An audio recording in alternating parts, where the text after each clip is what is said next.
April 18, 1943, 9:35 a.m., the skies above Bougainville Island. Vice Admiral Matomo Ugaki sits in the second bomber, watching the jungle canopy race beneath him. For years he has flown alongside Admiral Isoroku Yamamoto, the architect of Pearl Harbor, the most revered commander in the Imperial Japanese Navy.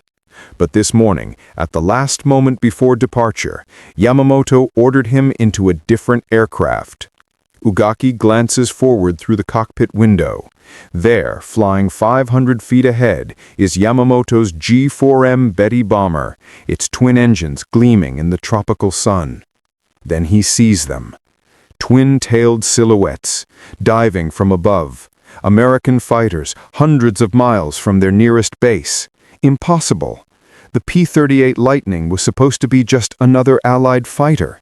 Japanese intelligence had assured them short-range, clumsy design, no threat to Japanese airspace this deep in the Solomon Islands. They were catastrophically wrong. Ugaki watches in frozen horror as the lead P-38 closes on Yamamoto's bomber, its nose erupting with fire. Tracer rounds walk up the Betty's fuselage. Black smoke begins to pour. The bomber tilts, rolls, begins its death dive toward the jungle. I just said to myself, my God! I grabbed the shoulder of the Air Staff Officer Muroy, pointed to the first aircraft and said, "Look at the Commander-in-Chief's plane." This became my parting with him forever. 20 seconds. That's all it takes. The plane that carried Japan's greatest military mind vanishes into a pall of black smoke rising from the green hell below. Everything is over now. This is the untold story of how one American aircraft shattered Japanese confidence and proved that the Pacific War would be won not by warrior spirit, but by a new kind of warfare, one that could reach out across impossible distances and decapitate an empire's leadership with surgical precision. 16 months earlier, the Imperial Japanese Navy owned the Pacific sky. Their weapon was the Mitsubishi A6M-0, and in early 1942, it was untouchable. With a 12-to-1 kill ratio, the Zero's extreme maneuverability made dogfighting suicidal for any Allied pilot. American P-40 Warhawks and P-39 Airacobras were explicitly ordered to avoid turning engagements. Dive, attack, flee. Anything else meant death. General George Kenney arrived in the Southwest Pacific in August 1942 to find what he called a hell of a mess. His 5th Air Force was equipped with aircraft that were no match for the Japanese Zero. General Douglas MacArthur had no confidence in his air element. But Kenney had a weapon that the European theater didn't want. The Lockheed P-38 Lightning had been shunned by other theaters, considered inferior against German fighters. It suffered from compressibility issues in high-speed dives, had a poor roll rate, and its cockpit was notoriously freezing. Pilots returned from missions with frost-bitten hands and feet. But in the Pacific, those flaws became assets. The freeze-in cockpit was welcome relief in tropical heat. The twin-engine design was a psychological lifeline for pilots flying 400-mile missions over open water. And most critically, its twin Allison engines with turbo superchargers gave the P-38 something no Japanese fighter could match: a 44,000-foot service ceiling, 11,000 feet higher than the Zero could reach. The Lightning could choose when and where to fight. When attacked, it simply climbed away to an altitude where Japanese fighters gasped for air and fell away. Japanese pilots began calling it 2 aircraft, 1 pilot, not a name of fear, but of confusion. This twin-engine, single-seat design made no sense in their tactical doctrine. Admiral Isoroku Yamamoto knew something his fellow commanders refused to believe. Japan could not win a long war. Born April 4, 1884, Yamamoto had fought at the Battle of Tsushima in 1904, where he lost 2 fingers. He'd spent years in the United States, studying at Harvard, serving as naval attaché. He understood American industrial power intimately. He warned his own government that Japan could fight the Americans for only 18 months before their vast manpower and industrial might became overwhelming. He'd been proven right faster than even he expected. By April 1943, after defeats at Midway and Guadalcanal, Japanese morale was collapsing. Yamamoto decided on a frontline inspection tour of Bougainville to boost morale among his airmen and ground forces. His staff broadcast his exact itinerary, arrival time 07:45 a.m. on April 18th, using the JN-25 naval code. They believed it was unbreakable. It had been broken for months. At Pearl Harbor, Navy cryptologists intercepted the transmission. They had Yamamoto's complete schedule: departure from Rabaul, flight path over the Solomon Sea, landing at Bougainville. Every detail, the target of a lifetime. But there was a problem: distance. Guadalcanal, the nearest American base, was 435 miles away. No fighter in the theater had that range, except one. On the morning of April 18th, 18 P-38G Lightnings of the 339th Fighter Squadron, 13th Air Force, lifted off from Kukum Field. Led by Captain Tom Lanphier and Lieutenant Rex Barber, they carried maximum fuel. Internal tanks topped off, 310-gallon drop tanks slung beneath their wings. Total range, just over 1,000 miles. Enough for the round trip, barely. They flew at wave-top height, skimming the ocean to avoid Japanese radar, navigating by dead reckoning across 435 miles of open water. One navigational error, and they'd run out of fuel over empty ocean. One miscalculation, and they'd miss the interception entirely.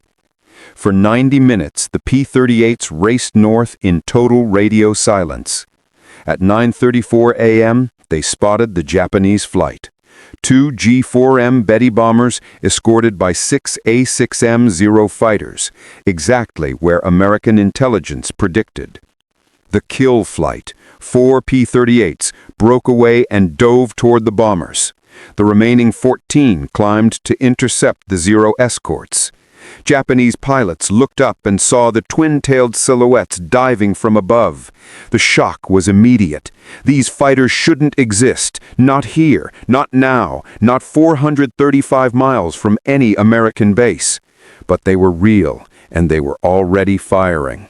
Barber's P-38 closed on Yamamoto's lead Betty at over 300 miles per hour.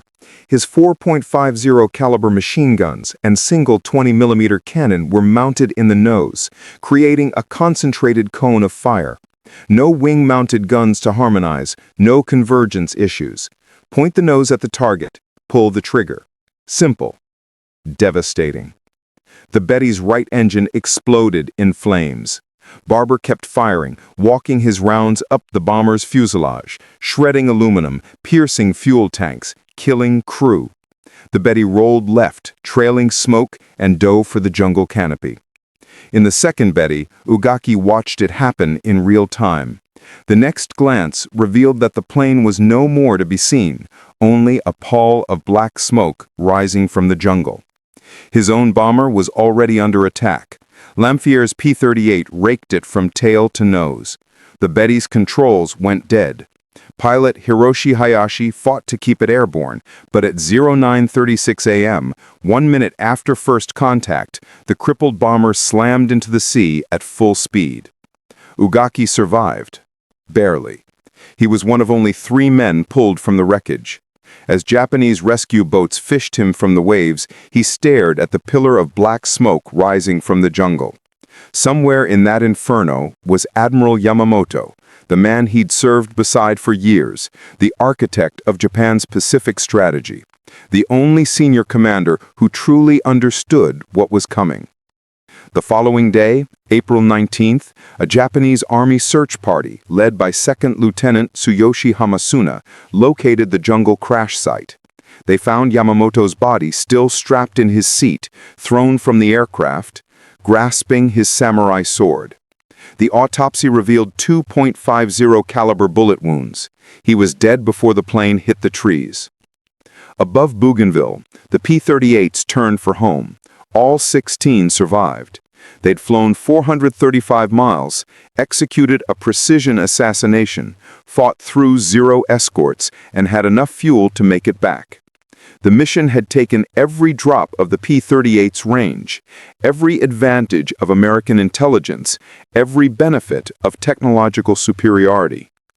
Lieutenant Tetsuzo Yamamoto, one of Japan's top aces, later wrote about fighting P-38s over Rabaul. At the altitude of 4,000 meters, the Zero could pursue the P-38 with ease. But he admitted the truth. When lightnings fled into the clouds, using their superior speed and climb, we could not catch them. The P-38 wasn't faster than the Zero in a turn. It was faster when it mattered, in the vertical plane, where speed and power ruled, where Japanese fighters ran out of breath and fell away. The Japanese government concealed Yamamoto's death for over a month. They finally announced it on May 21, 1943. The month-long silence speaks volumes. The military high command was terrified their codes were broken. The public reacted with outrage over the concealment. Morale, already fragile, collapsed. Yamamoto had been right all along. His final bitter prophecy that Japan could fight for only 18 months came true almost to the day. The P-38 strike on April 18, 1943, was exactly 16 months after Pearl Harbor. 2 months later, Japan's strategic offensive was over. The lightning success in the Pacific wasn't just about Yamamoto. It was about a fundamental shift in warfare. The P-38, especially its unarmed F-5 reconnaissance variant, flew at 44,000 feet, beyond the reach of Japanese interceptors, mapping invincible bases like Rabaul and Truk with impunity. One Japanese general captured by American forces described the psychological terror. Enemy reconnaissance planes fly over us and report the splendid target to the forces waiting, and then comes the swarm of enemy aircraft upon us. By March 1944, American factories were producing 9,000 aircraft per month. In 30 days, the United States built more than half of Japan's entire annual aircraft production. The P-38 was the executioner for this entire system. Intelligence to find the target, reconnaissance to map it, technology to reach it, and industry to replace every loss with an overwhelming tide of new machines. Admiral Yamamoto had warned them. He'd studied American industrial might firsthand. He knew what was coming. And on April 18, 1943, 435 miles from the nearest American base, at 09:35 a.m., his worst fears were proven correct. The P-38 Lightning didn't just kill a man, it killed an illusion, the illusion that warrior spirit could overcome industrial mathematics. This is the history they didn't teach in school, the untold stories that deserve to be remembered.